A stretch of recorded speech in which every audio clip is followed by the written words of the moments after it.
గురు లీలామృతము దత్త చరిత్రము. శ్రీ దత్తాత్రేయ స్వామి అవతారము విశిష్టత.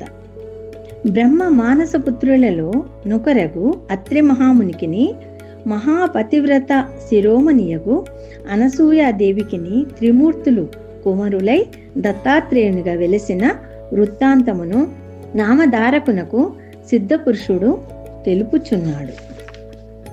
అనసూయాదేవి పతిభక్తి పరాయణురాలై అత్రి మహామునిని దేవదేవునిగా నుంచి సేవించుచుండెను.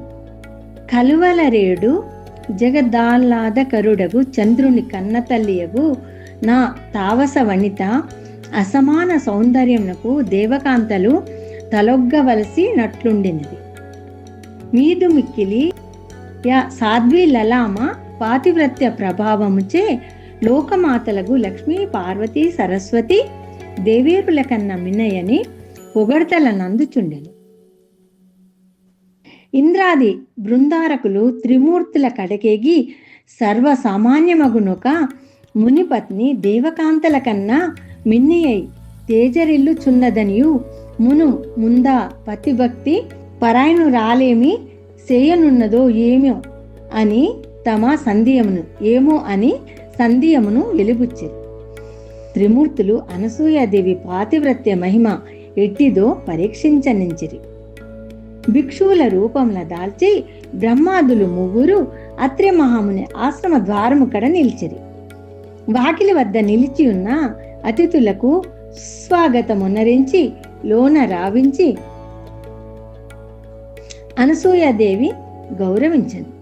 అత్రి మహాముని జప తపోనుష్ఠానము లాచరించుటకై చేరువనున్న తపోవన భూమి కడ కేగి ఉండెను. త్రిమూర్తుల ఇల్లాలితో, అమ్మా, మేము మిక్కిలి ఆకలిగొని అలసి ఉన్నాము. అత్రి మహర్షితో పాటు మాకు భోజనం నెంచితివా? మిట్ట మధ్యాహ్నం వరకు మేము తాళజాలము. వేవేగా మాకు పట్టెడన్నమును పెట్టి క్షుద్బాధ తొలగించుమనిది. క్షుద్బాధ అంటే ఆకలి. అతిథుల నాదరింపనించి యమ స్వామి, వంట సిద్ధమైనది, వడ్డన సీయుటే తడువు.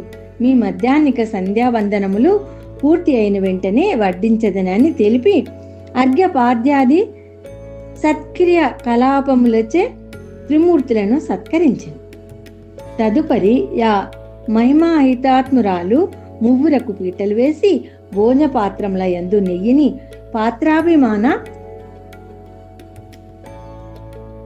పాత్రాభిమారమునరించి వడ్డన చేయుట ఉపక్రమించను. అప్పుడు మారవేషములు దాల్చిన త్రిమూర్తులు లేఖగ్రీవంగా, ఓ మానవతి శిరోమణి, దినమొలలు నీవు వడ్డన చేసిన గాని మేము భుజించనొల్లము. అట్లు నీ వనరించిన ఎడల మేమిదే వెడలిపోవుచుంటుమని కఠినముగా పలికెరు. అతిథుల పలుకులను ఆలకించి అనసూయాదేవి క్షణము సేపు నిశ్చేష్టురాలై నిలిచి ముందు వెనుక ఆలోచించి వారల వంక చూచి, మహాత్ములారా, మీ కోరికను మన్నన చేయుదును అంటే నెరవేర్చదును, మంచిది, కూర్చుండుడని తెలిపి వంట ఇంటిలోని కేగెను. వనజ భవాతులు సంభ్రమార్చములతో నొకరి వంక నొకరు వింతగా చూచుకొనిరి. అనసూయాదేవి వంట ఇంటిలో కేగి, నా పతియే దైవమని ఎనలేని భయభక్తులచే నేను గొల్చు దాన నగదునేని ఈ అతిథులకు నా యందు మాతృభావమును, నాకు వారలందు పుత్రవాత్సల్యం ఏర్పడునుగాక అని మదినించను. కట్టుపుటములను వదిలి వారున్న చోట కేతించను. ఆశ్చర్యం! అతిథులు వేరు, వారి మారు వేషములు మాయమైనవి. వారి స్థానంన పాల బుగ్గలచే మిసమిసలాడు పసిపాపలు బోసి నవ్వులచే ముద్దు లొలికించుచు, కాలు చేతులు నాడించుచు, ముచ్చట మీర నాడుకొనుచు, చనుబాల కోసమై కేవుమనుచు నా పతివ్రత పరుష శిరోమణి వంక తిలకించిరి. అనసూయాదేవి వారలను చూచినంతనే సర్వస్వమును మైమరచి వారలనెత్తి తనివి తీర ముద్దాడి పాలసగి ఉయ్యాలలెందు పరుండబెట్టి జోలపాటలు పాడుచు నిద్రబుచ్చుచుండెను. ఇంతలో నత్రిమహాముని ఇంటిలోనికి తెంచి యా వింత దృశ్యమును గాంచి దివ్య దృష్టితో జరిగినదంతే తెలుసుకొని నిమీలిత నేత్రుడై, దేవతా సార్వభౌములారా, బ్రహ్మ విష్ణు మహేశ్వరులారా, మీ లీలలు దుర్హయములు, మాకు ముచ్చట గొలువ మీరు పసిపాపలై మమ్ముల నానంద సుధావారసి వీచికల యందు నుయ్యలల ఊగించుచున్నారు. అంటే మమ్మల్ని చాలా ఆనంద పెట్టుచున్నారు. మిమ్ముల నుయ్యలలో నుంచి సంతోష పారవశ్యమును జోలపాటలు పాడుచూ మేమాడించుచున్నాము అని పలికి ముమ్మూర్తులను ధ్యానించి ఆనంద భాష్మలను వదిలాను.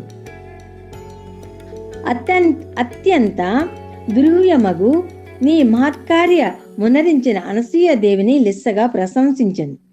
అత్రిమహముని స్తోత్రమునకు త్రిమూర్తులు మిగిల సంతసించి నిజరూపము దాల్చి ఏమి వరము కావలినో కోరుకొనమనిది. అత్రి మహర్షి అనసూయదేవి అంగీకారంపై తమకు సంతానాపేక్ష కలదనియు త్రిమూర్తులతే తమ తనువులుగా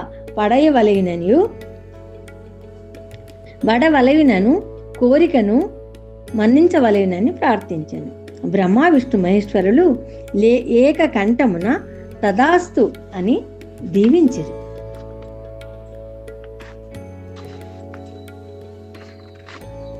తదుపరి అనసూయాదేవి గర్భం నందు శివుని అంశచే దుర్వాసనుడు, విశ్వంచే దత్తాత్రేయులును, బ్రహ్మదేవుని అంశంచే చంద్రుడును ఉదయించి ఎల్లారు ముద్దుగా పెరిగి పెద్దవారలైరి. తల్లిదండ్రులు ముగ్గురు తనయులకు ఉపనయనాది సంస్కారమును ఉన్నరించిరి. తల్లి యాజ్ఞను గైకొని దుర్వాసుడు తపోనుష్ఠానముకై బయలుదేరను. చంద్రలోకమునకు చంద్రుడు పోయెను. దుర్వాసుడు చంద్రుడు తమ అంశలచే దత్తాత్రేయుల వారి అందుంచిరి. అలనాటి నుండి దత్తాత్రేయ స్వామివారు శివ మాధవ బ్రహ్మ స్వరూపములను దాల్చి గురు సంప్రదాయమునకు మూలపీఠమును అధిష్ఠించి సర్వవ్యాప్తి అయి స్మర్తుగామి అయి జగద్గురువై జగద్రక్షకులై భక్తుల పాలిటి కొంగు బంగారమై దీనుల పాలిటి చింతామణి అయి లోకము నందంతటను సంచరించుతున్నాడు. కృతాది యుగములయందు కార్తవీర్యార్జునుడు సర్వకాల సర్వావస్థలయందు దత్త గురుదేవుని సంస్మరించి కృతార్థుడాయను. దత్త ప్రభువుల కృపకై ఆయురాజు పూజల నత్యంత వైభవముగా నెరపి కృతార్థుడాయను. మదాలస కుమారుడగు అలర్క మహారాజు నమస్కారములచే నుపాసించి దత్త ప్రభురేణ్యుల పరిపూర్ణ కటాక్షమునకు పాత్రుడాయను. పరశురాముడు సఖ్య భక్తిచే జగదార్యుడాయను. ప్రహ్లాదుడు యదుమహారాజు వేదధర్ముడు పింగళుడు నాగుడు మున్నగు వారు ఆరాధనలచే దత్త భగవానుల అనుగ్రహమును పొందగలిగిరి.